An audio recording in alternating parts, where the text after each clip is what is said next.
Hello and welcome to another episode of the PropSwap podcast. We are your hosts, Ian Epstein. And Luke Pergande. And we are also the founders of PropSwap, the first marketplace to buy and sell sports bets. Thank you so much for joining us this week. We've got another great episode for you. We will, of course, get into all of the Super Bowl action before the game, during the game, on PropSwap, all of that good stuff. But first, I thought we would talk a little bit about our travels last week, Luke. As we previewed on last week's podcast, you were going to go to Phoenix for a couple days for the Phoenix Open, and then meet up with me in Vegas. But I thought we would just start with you in Scottsdale and Phoenix. I believe you said last week that you were more excited to attend the Phoenix Open than you were to get to Vegas for the game. How did that work out? Not well. For anyone that didn't know, Phoenix in February is historically one of the nicest times to visit that city. And it was just the exact opposite for the number one tourism event that I'm aware of in Phoenix, the Phoenix Open, aka the Waste Management. It was hailing on Wednesday morning. Not great weather for golf. So they canceled the Pro-Am on Wednesday. They suspended it they suspended the Waste Management Open on Thursday for about 5 hours. They got about 2 hours of golf in later that afternoon. And I'm actually not sure, obviously I flew to the Super Bowl. I'm not sure what the outcome was if they resumed it on Friday, if they made it, 27 holes on Friday, if they finished it on Sunday. I don't know. But absolutely horrific weather relative to Phoenix in the middle of February. Yeah, they did play on Friday, although Friday I think got delayed in the morning due to a frost delay, because it had been so cold. Basically they were playing from behind the 8 ball, and the tournament did not finish until around halftime of the Super Bowl.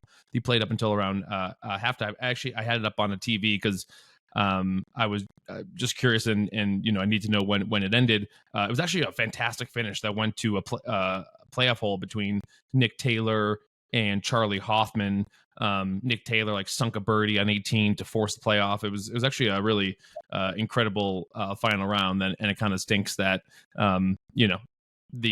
but I totally get that they weren't going to just suspend it because everyone wanted to go to watch the Super Bowl. But it was actually a great finish. And yet again, another PGA event has a winner who was 100-1 or greater. I believe Nick Taylor was 150-1, and that now makes 6 straight events in a row where there's a 100-1 greater or winner. So wow. Now that football is over, I think golf will be taking center stage. Obviously, Masters coming up in about 2 months. It seems like what you're saying is maybe we shouldn't be betting Scotty Scheffler at 5-1 every week. Maybe this is discussion for another podcast, but with more and more live guys going to live, it's I think it's opened these fields up a lot more. And so yeah, sure, there's still your Justin Thomases and your Jordan Spieths and your Scotty Schefflers, but you've removed still a lot of the guys that were in contention. And so golf every week is you're gonna have long shots in there, but I gotta imagine I don't think it's a coincidence that you remove 20, 25 of the best guys on the PGA Tour every week. And yeah, it's gonna open it up a little bit more because it's very hard to be consistent week in, week out. That's reserved for the top of the top. And so guys like Nick Taylor and some of the other winners are escaping me right now, but they could be great for 4 days, but it's extremely difficult to be great for 4 days week in, week out. Yep. So yeah, Phoenix. Sorry to hear Phoenix Open was disappointing, but you came over to Vegas, joined me, and as I'm sure a lot of listeners know, I used to live in Vegas, lived there for 10 years, and so always good to be back. But this past weekend was definitely one of those weekends where you could tell something was different. Whether it's when I was there, a big prize fight weekend, you could tell there was something different. Obviously New Year's Eve, there's more people, but you could definitely tell there was a buzz in the air walking around the strip. But it was a great week. Got to see some friends in the industry, like our friend Matthew Holt, who runs U.S. Integrity, Matt Metcalf, who was the former head odds maker at Circa, some customers. So really productive weekend.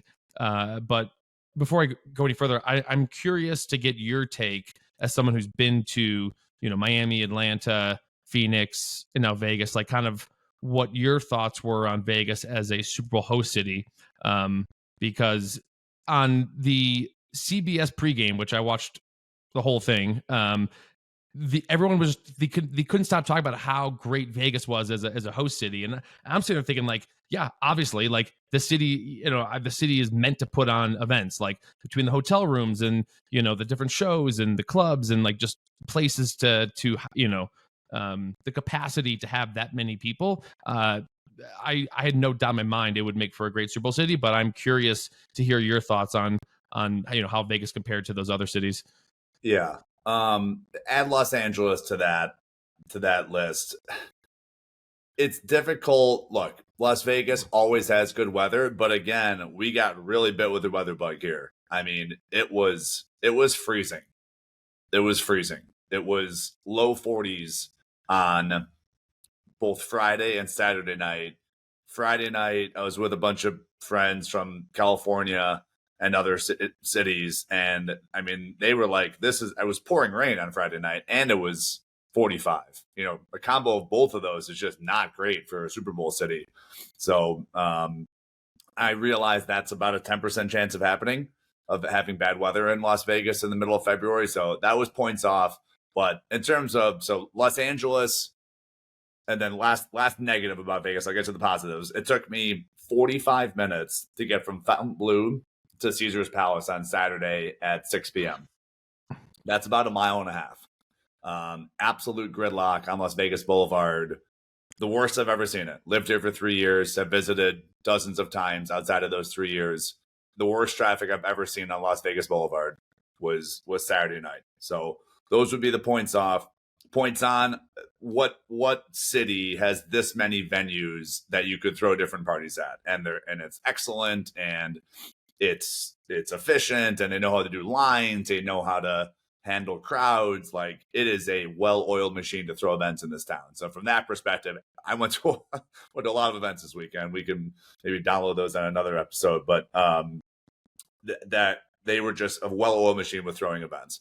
And then lastly, as I've always said about Las Vegas before this weekend, there's no alleys in Las Vegas. Like all the other cities, they have like back entrances to things. And why that's cool is every single person, A-list or F-list, has to go through the front, right? So like you literally see everyone in Las Vegas. If you're in town, like you get to see these people, whether that's Kevin O'Connell or Sam Hartman, the Notre Dame quarterback. O'Connell's the Vikings head coach, or the Gronks, or tons of different musicians, like you name it, you're standing right next to all these people. So that's just cool. It's Steve Mariucci, like Michael Irvin, Chris Carter. I just saw all these people just walking around the Wynn Casino or walking around Encore, some other casino. So that part's just cool, as opposed to Los Angeles, where you won't see these people ever walking around LA because there's back alleys and it's like back entrances to everything. But Las Vegas doesn't have that. So that's pretty cool. Yeah. Yeah, that's true. In regards to the traffic, yeah, the strip is not the street of Las Vegas Boulevard is not equipped to handle that many cars. No. And also the other thing that clogs it up is a lot of they're trying to build more, but like to get from one side of the street, get from Bellagio to the Link, let's say, some of them, they have these above the street crosswalks, but there are still some crosswalks where they're on the street. And, to say that pedestrians don't exactly follow the crossing signs would be an understatement. And so I think that kind of clogs it up. And they're just too many cars for the number of lanes and space there. But yeah. Last thing about the logistics. I took the monorail for the first time ever. I've never taken the monorail in my life, which runs north to Harrah's and the Link, and runs south to MGM Grand. No airport, no Wynn, no nothing on the west side of the strip. Maybe they'll connect it to Fontainebleau in the convention center one day. I doubt it, 'cause I'm sure the taxi lobbyists lobby against it. But it was actually really efficient. It took me 6 minutes to get. It took me 6 hours and 6 minutes to get from Harris, which is the heart of the Strip, down to MGM Grand. And yeah, honestly, I mean, for the most part, Ubers are pretty efficient in this city, having spent that much time here, but absolutely was not taking an Uber on Saturday night again. Like I said, the first one took me 45 minutes to go a mile. So yeah, maybe next time I come, I'll take the monorail more. But it was too funny that I took that for the first time in my life. Yeah, the monorail. Yeah, they built it and they didn't go to the airport and they didn't bring it like downtown. And yeah, it's like it could be so much more used. Yes. But yeah, and then it's like kind of expensive for like on a regular night. But another good trick is there is a monorail from Excalibur to Mandalay Bay that's free, because those are both MGM properties, and like that's not exactly a close walk. And then there's another monorail that will go from like Bellagio to Aria, also like not it's not that bad of a walk, but MGM has like on the west side of the Strip, MGM has all these properties, and so you can't get from one to the other, on a free monorail, which is a nice little hack if you need it. And then just the last thing I'll say too about it, just running into people. I mean, yeah, like I was staying at Planet Hollywood, and I was bouncing around between like there and like Caesars and Flamingo to meet people, and then the Mirage.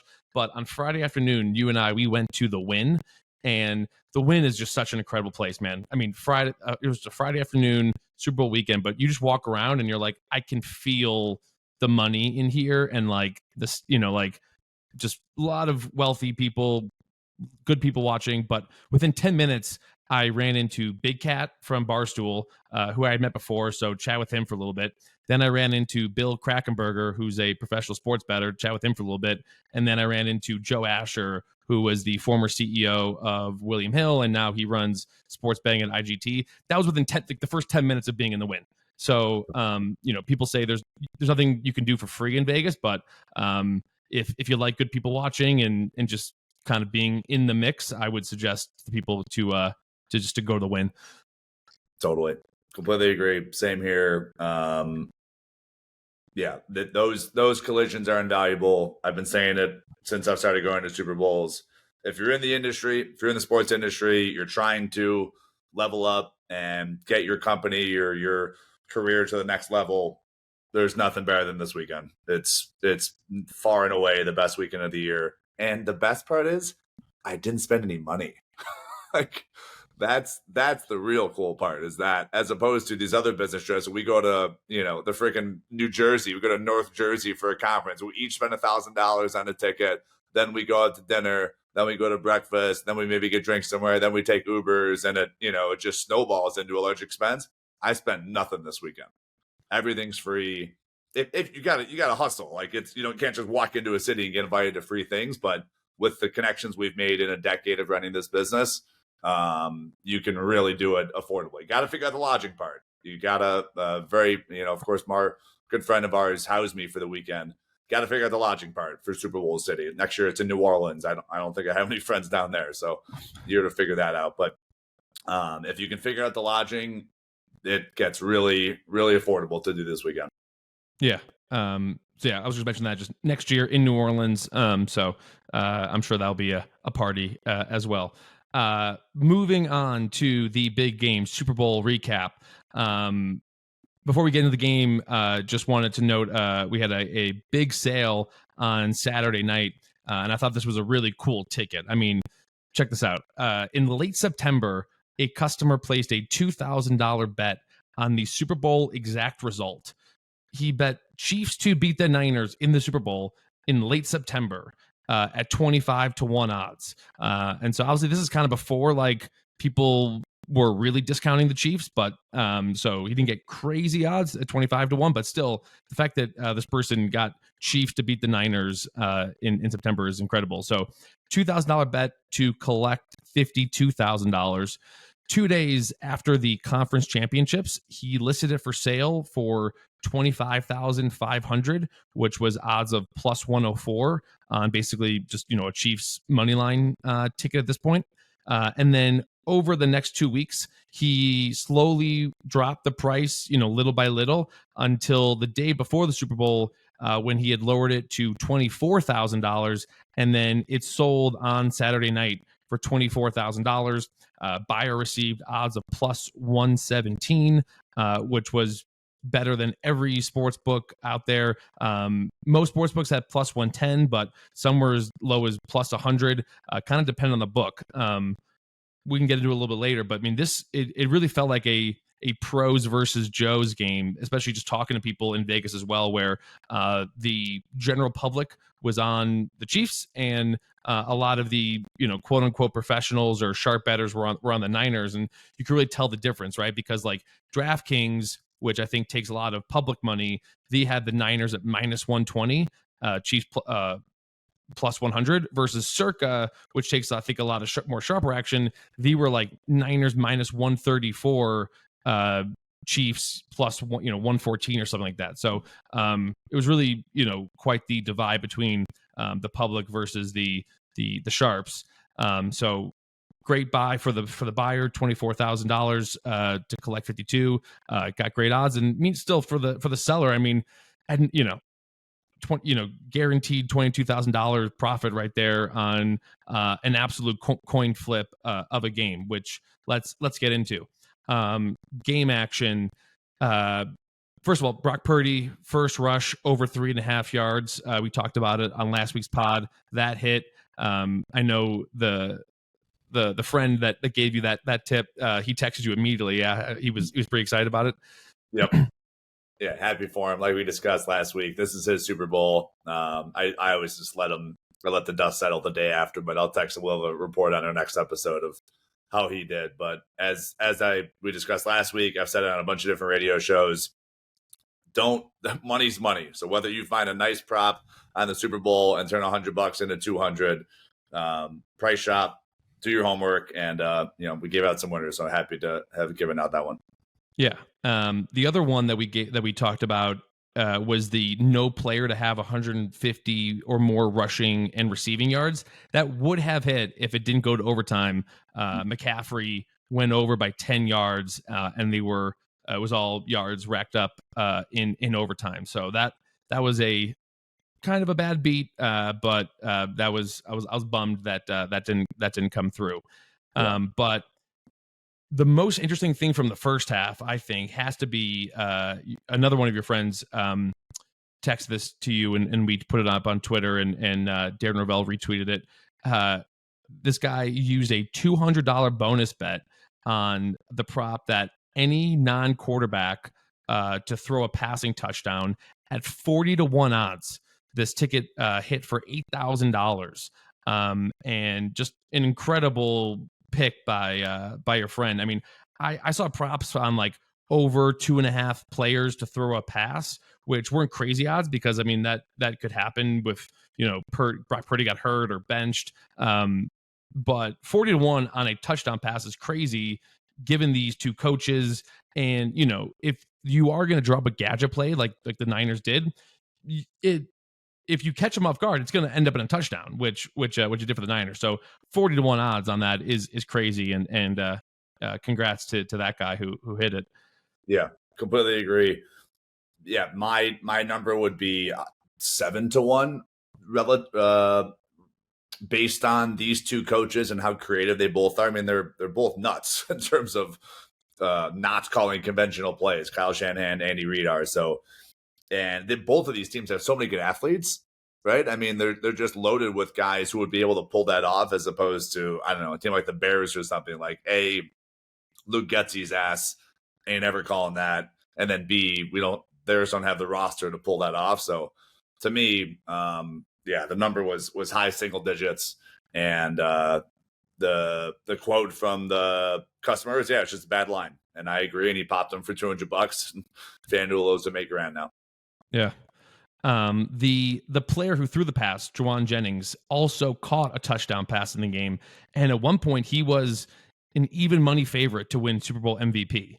And then heading into overtime, he was no longer the favorite, but he was still plus 200. He was the most favored Niners player heading into overtime. we had a customer who he had it up for sale for a little, but ended up taking it down in the fourth quarter. He had a $20 bet at 75-1 odds for Jennings to win MVP.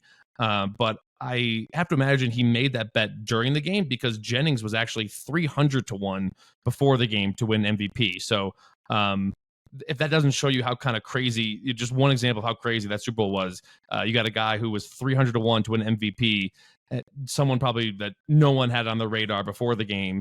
If you're looking for long shots, you're looking for like defensive players, kickers. I think there was a chance there where like Moody or Butker could have won the MVP. But that 75-1 ticket, $20, it could have been sold for $500 heading into overtime, but the seller chose to hang on to it. And then just another example of the MVP odds. At one point, I believe Patrick Mahomes was plus 700 to win MVP during the first half when they had a goose egg.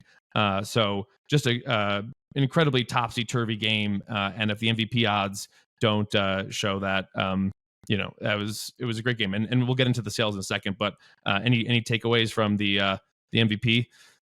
The MVP, yeah. Look, if the Niners win, I still think they would have gave it to Purdy. I thought Purdy played a great game. I really did. I thought he looked sharp. I thought he was mobile in escaping the pocket. I thought he held on to the ball great. There was probably 5 separate times when he was running and the Chiefs defensive linemen were trying to strip the ball and he kept it tucked, as opposed to McCaffrey and Pacheco, who both fumbled, right? So I was really impressed with Purdy. I thought he probably still would have won. So if I had a Jauan Jennings ticket, I would have sold it. But my gosh, for him to catch a pass, this guy's unknown. I had never heard of this guy until yesterday. For him to catch a pass and throw a pass. And look, man, I mean, we both said last week that this game was going to be low scoring. We thought both defenses were great, and that's pretty much exactly what happened. And the Chiefs just outlasted them, right? I mean, we discussed last week, I thought the Chiefs were just the better team and they just played enough football, 75 minutes of football where the Chiefs just outlasted them. Yeah. Look, we'll leave the discussions on whether or not the 49ers should have chosen to receive the ball or kick the ball to start the overtime. I'm sure that's being discussed on a million different sports shows and podcasts. But yeah, I mean, look, Mahomes is now in the Brady territory of, if he has the ball and has a chance to win the game, like he's the favorite to do so. I don't, it doesn't really matter who's around him, what the offensive line looks like. If he has the ball and a chance to win the game or tie the game, at the end of regulation, I would never bet against that at this point. But speaking, last thing on that, I also feel like they addressed it. They made it a big deal on the broadcast in the moment, but I also feel like they didn't really bring up the Drake Greenlaw injury again after that Achilles pop. I mean, that is crazy. That's a black swan event for him to do that. And he double. It's always like these weird like double pumps. It seems like they kind of like lunge forward, double pump to go on the field, and then came back because maybe the play lasted longer than he thought it was going to, and then his Achilles popped. So yeah, just really weird event. And as with all sports, things could go differently if everyone stays healthy, but clearly they missed him on the Chiefs game-winning drive. Yeah. And maybe that right there should have been the omen of like not the 49ers day. I mean, if one of your best defensive players is getting hurt running onto the field. But yeah, I mean, you got to feel for him. I mean, for sure, to tear your Achilles running on the field and then just watch your team lose the game in overtime. I mean, that's got to be incredibly crushing for Greenlaw. But speaking of overtime, just a little recap from kind of the sports books. Don't have any solid numbers as of now, but all reports are that the sports books got crushed on the game. So kudos to all the bettors out there who made some money. The books got middled on the total. It was 47.5. Opened at 47.5 and was that total for a while, but then it closed 46.5 when the game started, and then the total landed on 47. Right, so that means a bunch of money came in on under 47.5, under 47, and then at 46.5, that is when they got over bets, and so the under 47 and a halfs won and the over 46 and a halfs won. So the books got crushed on the total. They also got crushed on the overtime bets that were anywhere from 9-1 to 11-1, which when you think about it, that was higher odds than that there would be a safety. So, and for a game that was basically a coin flip, to be given out 10, 9, 10, 11-1 on overtime is kind of crazy. And I'm not surprised at all that the public, loaded up on that. I saw a quote from one sports book that was like, the average bet amount was $16, but at 10-1, that adds up quick. And so yeah, and then just Caesars said that they lost 7 figures alone on the overtime prop. And then just last thing, sports books also, like I said, we're rooting for the 49ers because of just the public action on the Chiefs. So all in all, sports books had a quite the losing day on Sunday. Yeah, I would think that games that are low scoring would have a higher probability of going to overtime versus games that are high scoring, just because nature of less points combined would make the standard deviation lower. That'd be my guess. And everyone thought this game was going to be low scoring for the most part, and a lot of people thought this was going to be a coin flip. So 10-1 on OT. Yeah, I kind of wish I gave that out as a prop. That's in retrospect sounds very logical. Yeah. I mean, look, at 9-1, that's implied odds of 10%. And I would venture to guess that much lower than 10% of NFL games go to overtime. I mean, you may not see a single overtime game in an NFL week, right? So, I don't think the number was great. I think that's probably a fair number, or probably even a bad number given the odds. But yeah, I mean, just you knew it was, you kind of had a feeling it was going to be a close game one way or the other. I mean, everyone was saying it was like, look, like if I had to pick a side, I would pick, team A or team B, but like I don't love either of these sides, right? Like, the money was to be made on some of these props. But speaking of props, let's talk about PropSwap here for a second. Incredible night for in-game sales. Tickets were selling from kickoff until the final drive. And just to give a couple examples of just how topsy-turvy this game was, in the early third quarter, a Chiefs Super Bowl ticket sold on PropSwap at plus 438 odds, plus 438 on the Chiefs in the third quarter. And then late in the fourth quarter, with the 49ers driving to make it 19-16. So it was a tie game, but 49ers were clearly driving to take the lead. A 49ers Super Bowl ticket sold at minus 367 odds. So, there were some great buys and sells all throughout the game. We've been talking about it. If you're not on PropSwap during these big games, you're missing out, because there's definitely action to be had one way or the other, whether it's getting the winning team at plus 438 or it's getting off your ticket at minus 367. You don't have to be sitting there with sitting on your hands during the games. There are buyers and sellers all out there on PropSwap during these games. Yeah, I was talking with our friend while watching the game. The San Francisco 49ers were minus 600 on FanDuel in game, and the most they ever led by was 10 points. It was 10-0 in the second quarter. And I get it. The Chiefs looked stymied in the first half. They looked confused, and of course Travis Kelce was in Andy Reid's face, and they looked upset. So I get that. And the Pacheco fumble was, of course, not good. But I don't understand that. And maybe it's clearly the sportsbooks were begging, in my opinion, they were begging you to take +2, right? They were begging you to take Kansas City. Like, they just refused to move the number, even though it seemed like it was 75% of the money was on Kansas City, and that the number still didn't move. And I said, last week, I thought the spread should have been minus 3.5 Kansas City. So I just, to make the Niners minus 600 when they barely have a 10-point lead, I didn't get it. So again, and this kind of goes back to my earlier point about I can't remember a game like this in recent memory where there was this much discrepancy from book to book, because I agree with you that that on FanDuel, like, the odds were favoring 49ers very heavily during the game. But on DraftKings, like I mentioned earlier, like they were begging for 49ers tickets. There was an example in the third quarter that I saw where DraftKings had the Niners at like minus 104 and FanDuel had the Niners at like minus 140. And like there was an arbitrage opportunity, but it was just too quick to actually pounce on it. But like I can't remember a game like that where sports books were before the game and during the game differing that much. And so while I agree with you that FanDuel had Niners at one thing, like DraftKings was a completely different story where they were begging people for Niners bets. And so that's always a great opportunity for bettors out there when there's that much discrepancy, because as more things are move online and just people can gobble up bad numbers. When you have an event like this with this much liquidity and this many bets, it was cool to see that kind of big discrepancy. And because it's like, if you like the Niners, you could go get minus 120. If you like the Chiefs, you could have gotten them at plus 115 before the game, and it's very rare to happen like that. So do you know what the heaviest minus money was on DraftKings?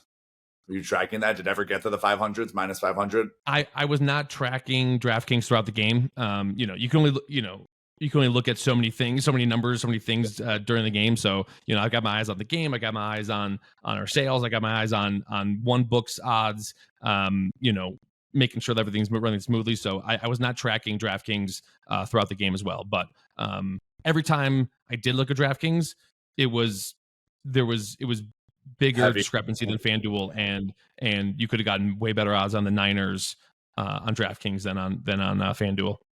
Got it. So that will put a bow on the 2023-24 football season. Great season. Chiefs repeat.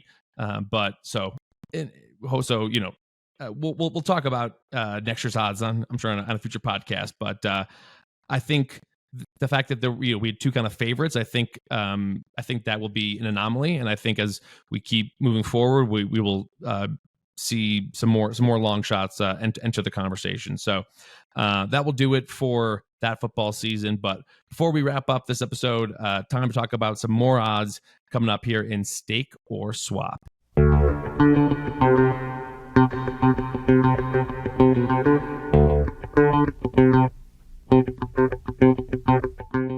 Time to switch sports. Going to talk some basketball, both pro and college here coming up. NBA All-Star Game coming up this weekend. And then, of course, we got March Madness coming up here in a few weeks. But going to talk a little NBA Player Awards. Jalen Williams on the Thunder to win Most Improved Player, currently 100-1 at FanDuel and Caesars. I will go first. I am staking Jalen Williams to win Most Improved Player.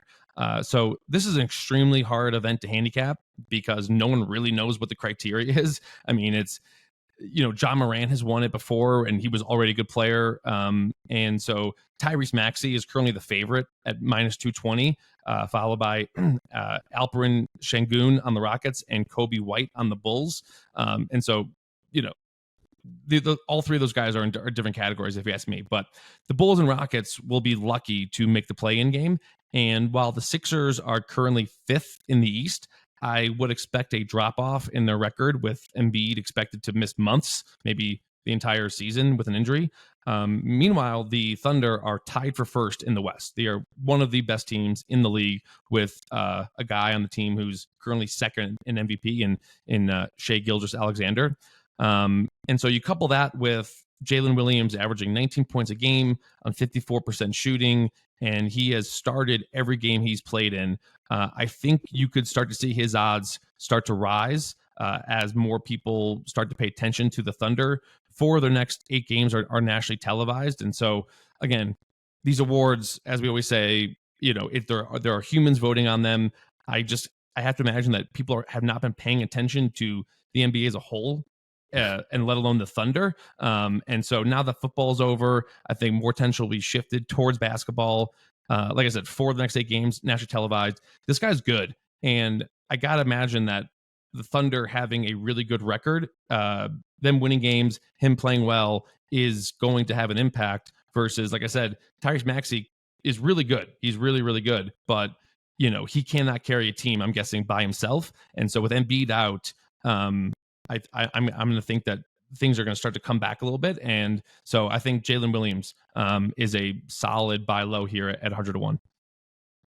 Completely agree. I had my hand up for those of you who aren't watching our episode on YouTube when Ian was saying, for those of you that haven't been paying attention to the NBA relative to the NFL, I had my hand up, but now football's over, on to basketball season and hockey season. So we'll be shifting my attention more to the NBA. I've watched a ton of college basketball, most college basketball I've ever watched, and we'll get into that with my next pick.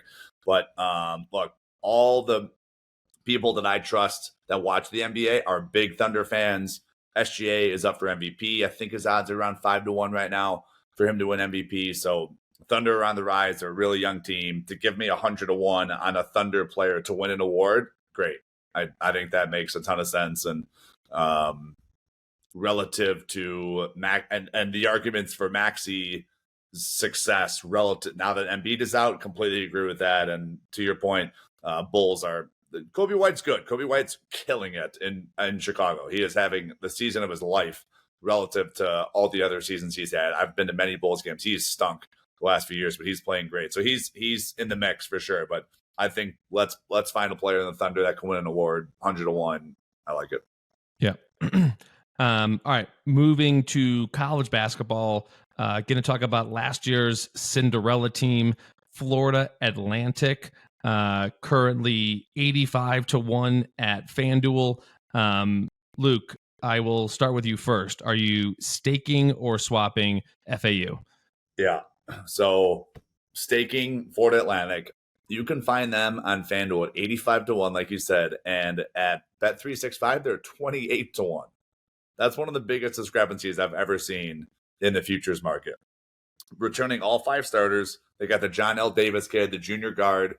And then that massive Russian guy, white guy, Vladislav Golden, is their center. And as we all know, they lost in overtime on a buzzer beater to San Diego State, who went to the national championship. This team's really good. 5-loss team. They've had a couple clunkers, not going to lie, but they beat Arizona. They beat Virginia Tech. They've beaten some really good teams. So 85-1 on this team. I'm staking FAU. Yeah, I like it. Like you said, they beat Arizona. Arizona's a good team. They obviously have their off nights, but overall, Arizona's a really good team. And speaking, I think FAU has also had their off nights. I think perhaps maybe they're just kind of sleepwalking a little bit through the regular season. But clearly, they returned a lot of guys who played on that team, the Final Four team. And whatever argument you may have about like, oh, they play in a weak conference. Well, it's like they dispelled that last year. So they got the talent. Good coach. Currently, they are 11th in the Ken Pom rankings in terms of adjusted offense. Not so much on defense, but I think that's something they can, again, defense is effort. And so if you're kind of sleepwalking through some of these games, I think that's something they can improve. So I like it. 85-1 on a team that just went to the Final Four and returns all their starters. Sign me up for that. Yeah, and lost on a buzzer beater. Like you're one shot away from going to the Natty, and everyone came back. That coach is super good. He'll be. I think they re-signed him in the offseason, but he's an excellent head coach. Yeah. So that will do it for this week's episode. Just some quick bookkeeping. We will be off next week, taking a little break after a much needed break after a long football season. It's going to celebrate the President's Day holiday weekend. And so thank you all for tuning in and following along this NFL season. We will be back again in 2 weeks. Going to talk some more basketball, more golf, more hockey. And so please make sure to subscribe, leave a rating, and we will talk to you then.